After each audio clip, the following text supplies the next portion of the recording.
prepared some remarks, and I titled it, Reflecting on 30 Years at SSL in 700 Words or Less. So it's really just 700 words.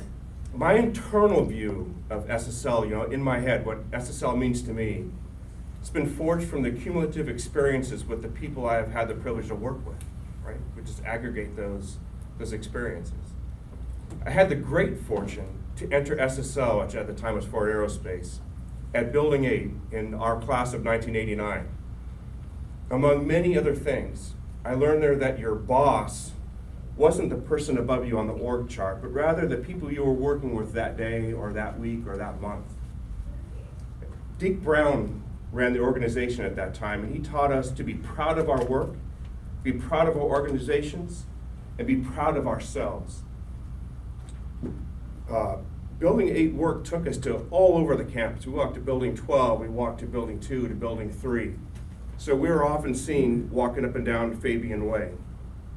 A memorable Dekeism was that Deke made sure that when we were walking between buildings, that we walked with purpose, that we walked like we were on an important mission. And there was going to be no lollygagging allowed by Deke Brown if you work for him, if you're representing him as you walk up and down the street. So we think Deke did pretty well. There are still a lot of folks and I can't remember all of them that are still working here now that came through Building 8 with me, like Brian Hansen, John Williams, Rodamundo, Rich Figlietti, Quinn Dong, Bill Mansfield, Bob Tuft, Brian Rosales, Ping He, Cliff Quist, all came through Building 8 in that time, 25 to 30 years ago, and they're still working here today. It was in Building 8 that I learned from Eric Bailey, one of my first bosses, and it's something that still guides me today. He would say, if you think that job you just finished isn't the best you can do, then it isn't good enough. And I take that to heart in everything I do. Beyond Building 8, the lessons did not stop, and some are from folks that are still here, and some sadly that are not. Lewis Bryden taught that if a process or a product that was needed doesn't exist, then just go invent it. And while you're at it, go and invent the acronym as well, like the RSTSM chamber or the SMR reflector. Those are Lewis Bryden inventions.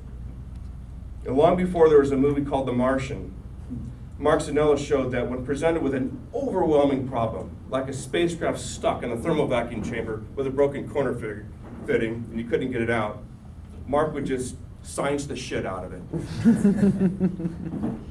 Carl Clausing showed that not to simply think outside of the box, but there was no box. And Jeff Zane of the antenna department at the time then would allow some craziness to infiltrate our designs, but Jeff made sure that you applied some rigor to it so that it actually would work. Bill Scott taught how to visualize RF waves so you could think about them, and he demystified how the near-field range works. And John Fleming showed how to be good at both mechanical and electrical engineering, and that it was actually possible for an ME and an EE to communicate with one another. Now, I owe John Fleming, he passed away a few years ago, sadly, but I owe him for sending me and my team of antenna test gangsters to San Diego to run our overflow range. It was on one of these trips 22 years ago, almost to the day, that I met my wife, Mary Patterson. She said at the time, wow, you've been at SSL for 8 years. And I thought, 8 years? That's nothing. I'm a newbie around there.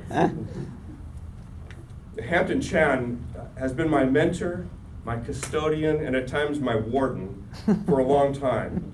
And he teaches through an example, by his excellent example, by always acknowledging your work, but then asserting the things you might have missed. Hampton's like, this is great, but did you think about this? And I always feel very well prepared to tackle a problem after a Hampton review. There are countless thousands of lessons that are not so much delivered as they are absorbed. For example, one day after spending an entire shift with my team in the near-field range, aligning an antenna, Larry Brokers walks out, he looks up and says, well, they got the Japan antenna upside down. And I thought, wow, I want to be able to do that. I think that's a useful skill to learn. And there are more subtle, ever ongoing lessons like learning from the likes of Andy Tillman on how to treat people the way you would like to be treated yourself. So do I still see SSL today through the rose-colored glasses I inherited from my Building 8 days? I think I do. And I wouldn't have it any other way. If I ever do feel out of sorts about SSL, I only need to walk the high bay and look at our spacecraft and talk to the engineers and technicians building them to remind myself just why I love this place so much. I do not need rose-colored glasses to see the intense quality and workmanship in our spacecraft, which are the best in the world. And I certainly do not need rose-colored glasses to see the technical depth, the personal and professional integrity and camaraderie of the group assembled here, a group I'm humbled by and deeply grateful to call my colleagues. And last, I still try to walk with purpose down Fabian Way between buildings, just in case D. Capus show up sometime.